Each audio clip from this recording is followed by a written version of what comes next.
کاہن جادوگر ہوا کرتا تھا۔ اس زمانے میں اس بادشاہ کے رعایا میں خاص کاہن ہوا کرتا تھا، جو میں نے سورہ جن میں کاہنوں اور جنوں کے واقعے میں یہ سلسلہ بتایا ہے کہ کاہن کی تفصیل کیا ہے۔ جادوگر نجومی جسے کہتے ہیں وہ کاہن ہوتا ہے۔ تو کاہن جو ہے بڑا زبردست تھا اور پوری رعایا اس کی جو ہے عزت کرتی تھی، اکرام کرتی تھی۔ وہ اپنے شیاطین کے ذریعے کچھ ایسی باتیں بتاتا تھا، غیر باتیں، یا کہتے ہیں اسے جادوئی باتیں، یا پھر غیب کی خبر کی ایسی چند باتیں بتاتا تھا جو صحیح ہو جاتی تھی اور لوگ اسے بڑی عزت اور اکرام کرتے تھے۔ مگر وہ اتفاق سے عمر کے لحاظ سے بوڑھا ہونے لگا۔ جب وہ بوڑھا ہو رہا تھا تو اس نے اپنے بادشاہ سے کہا کہ میری عمر ابھی کرتے کرتے، یہ کام کو انجام دیتے دیتے میری عمر پوری ہو چکی، اب میں چاہتا ہوں کہ آپ مجھے کوئی ایک ایسا لڑکا دے دیں جس کو میں یہ میری کاہن گیری، یعنی میرا پروفیشن، میرا کام، یہ میرا جو ہنر ہے یہ میں کسی کو سکھا دوں تاکہ میرے بعد بھی یہ قائم رہے۔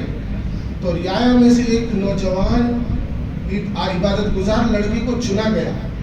وہ دور جو تھا حضرت عیسیٰ علیہ السلام کا دین کا دور تھا، یعنی حضرت عیسیٰ علیہ السلام کے بعد نبی صلی اللہ علیہ وسلم کے دین کی اشاعت اور دین اترنے سے پہلے قرآن نازل ہونے سے پہلے جتنے لوگ اس عرصے میں گزرے ہیں یہ لوگ تمام حضرت عیسیٰ علیہ السلام کی ایمان پر قائم تھے۔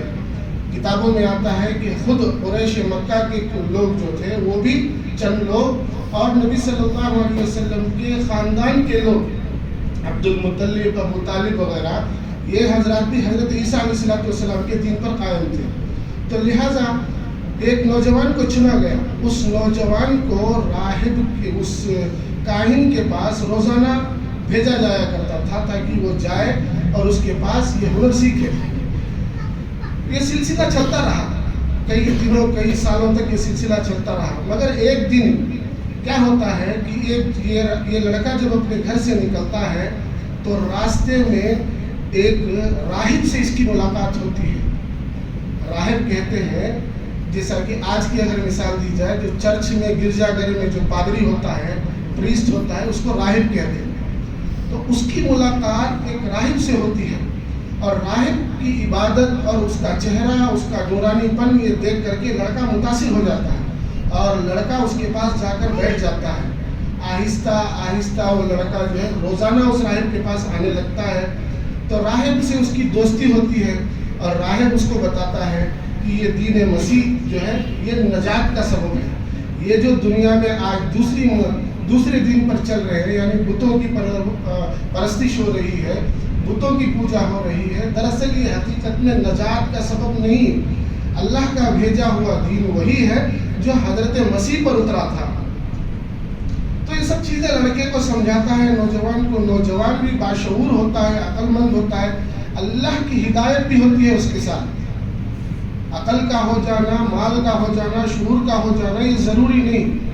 اللہ تعالیٰ کی خاص ہدایت جب تک نہیں ہوتی تب تک کچھ نہیں ہوتا۔ بہرحال اللہ تعالیٰ نے اس کو چنا، اس واقعے کے لیے، اس کام کے لیے، اس مقصد کے لیے اللہ تبارک و تعالیٰ نے اس کو چنا۔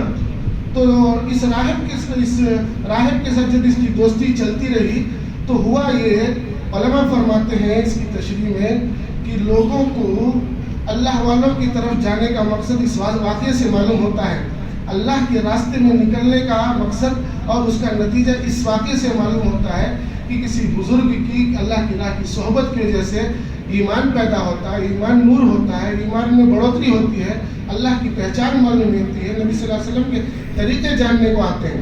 تو بہرحال اس راہب نے اس کو اپنا عمل، اپنی عبادت کے ذریعے اس کو جو ہے ایمان میں لایا اور اس کو جو ہے کامل مومن بنا دیا اس وقت کے دور سے۔ اب اس کو پتہ نہیں تھا کہ میں نے راہب سے یہ چیزیں سیکھ لی ہیں، میرے اندر یہ کمالات موجود ہیں۔